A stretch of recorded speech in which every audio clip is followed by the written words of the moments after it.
The night of July 24, 1943, was dark and warm above the Ruhr Valley. Somewhere in the darkness below, searchlights probed the sky like fingers feeling for an unseen enemy, but they found nothing. German radar operators hunched over their screens in bunkers scattered across the Rhineland, watching what appeared to be a colossal rainstorm moving across their instruments. Blips appeared and vanished. The pattern made no military sense. What they were witnessing was not rain at all, but rather one of the most audacious technological solutions ever conceived in wartime. Below the cloud cover, 791 heavy bombers were using a deceptively simple device to turn their own vulnerability into invisibility. The operation was called Gomorrha, the city was Hamburg, and the secret weapon was something as ordinary as the weather itself. At that moment, nobody in the German command structure understood what was happening. They only knew that their most sophisticated detection system, the very technology they had relied upon to turn the night sky into a fortress, had suddenly become useless. The searchlights swept across empty sky. The anti-aircraft gunners waited, tense and confused, for targets that stubbornly refused to materialize. One by one, the RAF bombers descended through the haze, unimpeded and unmolested. They dropped their loads of high explosive and incendiary bombs onto the city below. By the time the attack was over, Hamburg had been engulfed in a firestorm. The German air defense network, the most extensive in Europe, had been rendered completely blind. What the German High Command did not realize was that they had just witnessed the birth of electronic warfare. The weapon that had blinded them was so elegant, so devastatingly simple that it would take them weeks to understand what they were even looking for. The fundamental problem facing RAF Bomber Command had become unbearable by the middle of 1943. The British had committed themselves to a strategic bombing campaign against German-held territory. Night after night, formations of Lancaster, Halifax, and Stirling bombers departed from bases across East Anglia, heading east towards the industrial heart of Germany. Their objective was to cripple the German war effort by destroying factories, railway yards, and oil refineries, but the campaign was bleeding the RAF white.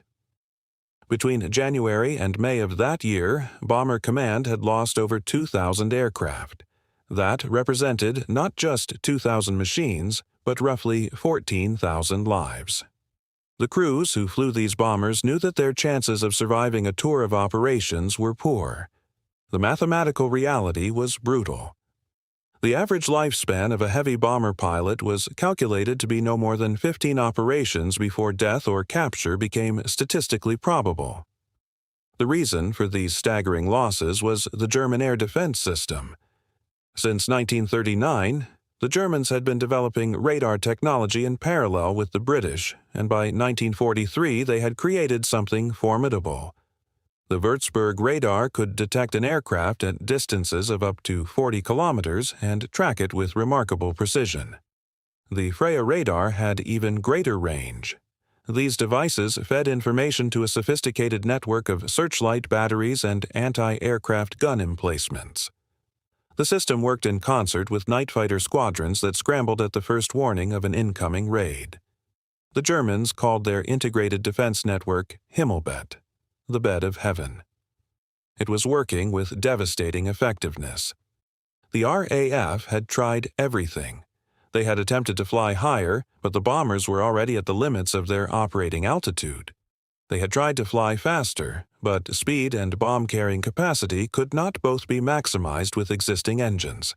They had attempted to develop electronic countermeasures to jam the German radar signals, but this was a race in which the Germans kept developing new frequencies and new systems. By the early summer of 1943, the situation had become critical. The bombing campaign was too expensive in terms of human lives. Something radical had to be attempted, something that broke the fundamental assumptions of air defense. The command structure at RAF High Wycombe was desperate enough to listen to an idea that, on the face of it, sounded absurd. The solution came from a joint research program being conducted at a secret facility known as TRE, the Telecommunications Research Establishment, which had been relocated to Malvern in Worcestershire for security reasons. A team of scientists and engineers, including a brilliant physicist named Joan Curran and working under the direction of B.G. Dickens, had been exploring what would happen if they could flood the German radar bands with false signals. The concept was deceptively simple. If you could create enough electromagnetic noise, enough reflections, enough false targets, the radar screens would become so cluttered that the actual bombers would be invisible in the chaos. The challenge was determining how to generate those signals in a way that could be deployed operationally by bombers flying at 5,000 meters and at speeds of 300 kilometers per hour. The breakthrough came when someone realized that they did not need to generate electromagnetic signals at all. They could simply scatter metallized paper. A single piece of metal foil, when cut to precisely the right length, would resonate with the frequency of German radar. A bundle of such strips would create not just one false signal, but multiple reflections, all appearing on the radar screen as genuine aircraft returns. The length of each strip had to be calibrated exactly for the wavelength they were trying to defeat. For the German Würzburg radar, which operated on a frequency of 550 MHz, the strips needed to be approximately 70 centimeters in length. For the longer wavelength Freya radar, the strips could be longer. The beauty of this approach was that it required no electronic equipment at all. A single bomb aimer could release bundles of this material, and the aircraft would not need to carry any active transmitters that might give away their position. The manufacturing process began at the government's research station at Slough. The metallized paper, called dipole strips, or more commonly window in the RAF and chaff in the American forces, was produced in vast quantities.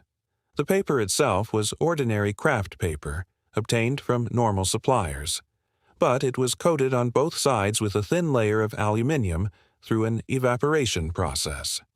Once the coating was applied, the paper was cut by specially designed machinery into precise lengths. For security reasons, the exact dimensions were among the most tightly guarded secrets of the war.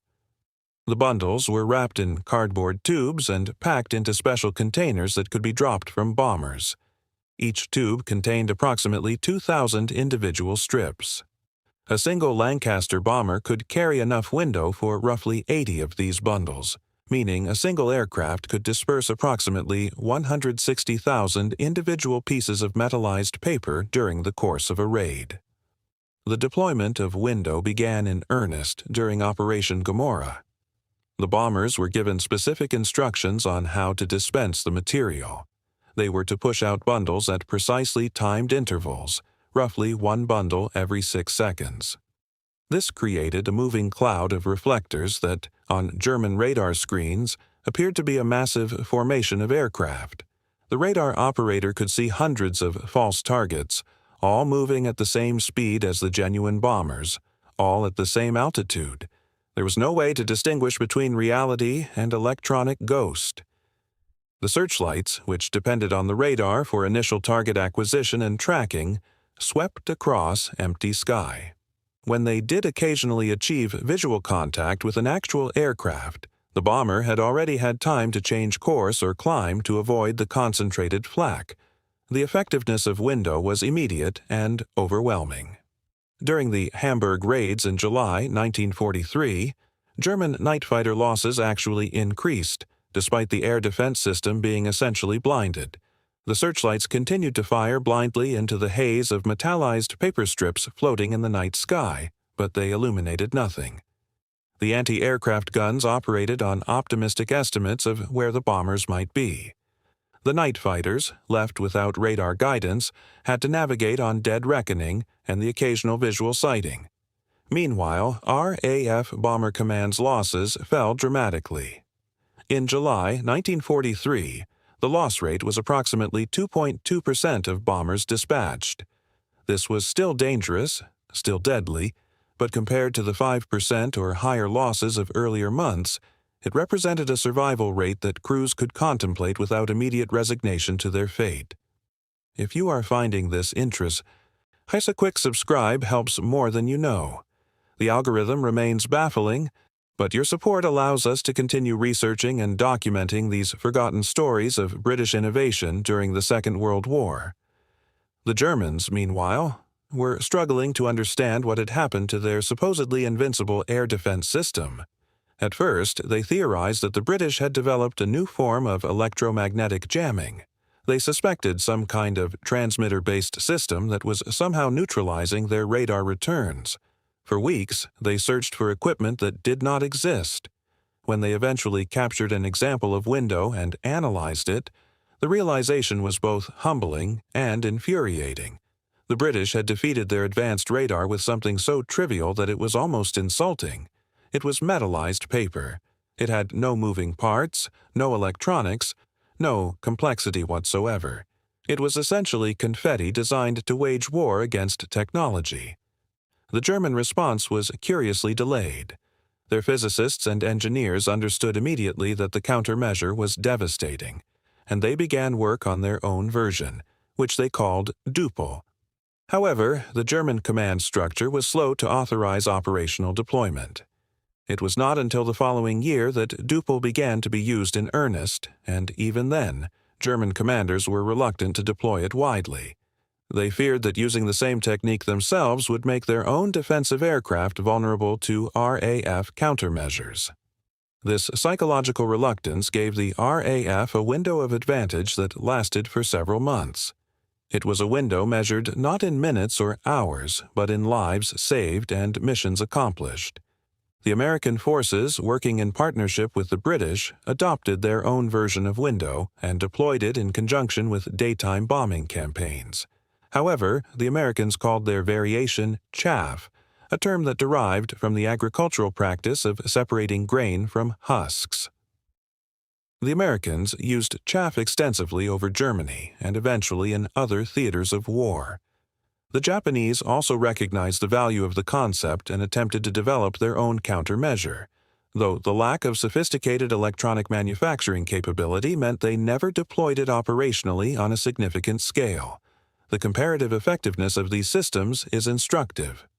The British window, deployed under the command of Air Chief Marshal Arthur Harris and dispensed by the bombers of RAF Bomber Command, created what was essentially a sustainable technological edge for a period of months. The German Dupel, when finally deployed in greater quantity, was largely effective, but was introduced too late to alter the fundamental trajectory of the air war over Germany. The Americans, using the same basic concept but in daylight raids, found it somewhat less effective because daylight bombing made visual acquisition of targets possible even when radar was jammed, but it still provided a meaningful reduction in aircraft losses. The Luftwaffe never developed an equivalent defensive counter to chaff deployment. By contrast, the Germans had developed sophisticated radar-guided anti-aircraft guns and fighter control systems that the Allies were forced to devote significant resources to defeating. The historical impact of window and chaff extended far beyond the Second World War itself. The success of these materials in defeating radar led directly to the development of active electronic countermeasures in the post-war era. Military establishments around the world recognized that if simple passive materials could defeat the most advanced radar systems of the age, then the future of air warfare would inevitably revolve around electronic countermeasures and an escalating arms race in electronic warfare. The NATO designation for these materials became IRCM, infrared countermeasures, and eventually the entire field of electronic warfare became a central pillar of military doctrine. Today, modern military aircraft deploy sophisticated variations on the same basic concept that was discovered at TRE Malvern in 1943. The principle remains unchanged, overwhelming the enemy's sensing systems with false information, creating electromagnetic noise that renders genuine signals indistinguishable from deception. The surviving examples of window and Dupel remain in museums and classified collections around the world. Some samples can be viewed at the RAF Museum in Hendon, where they sit as silent testimony to the moment when the assumptions of air warfare changed forever. The papers themselves are fragile, yellowed with age, no longer metallized with the precision coating that made them effective, but they remain as physical evidence of one of the most consequential moments in the history of military technology. The government code and cipher school at Bletchley Park, which had broken German codes and provided the intelligence that made deployment of Window possible, was situated only a short distance from TRE Malvern. The two institutions worked in concert to achieve something remarkable. The British intelligence service had known about German radar development through code breaking, and the British research establishment had developed the countermeasure, and the RAF had possessed the operational capability to deploy it. That night in July 1943, when the radar operators in the Ruhr Valley watched their screens fill with what appeared to be an impossible rainstorm of aircraft, they were witnessing the moment when technological innovation decisively shifted the balance of the air war. The bombers descended through the confusion. The searchlights swept uselessly across the haze. The anti-aircraft guns fired blind into the darkness.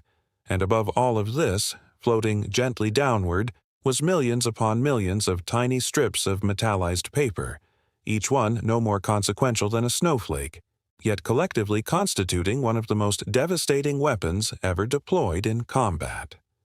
The rainstorm that turned out to be no rain at all had just changed the course of the war. The British had not defeated German technology with superior German technology. They had defeated it with confetti.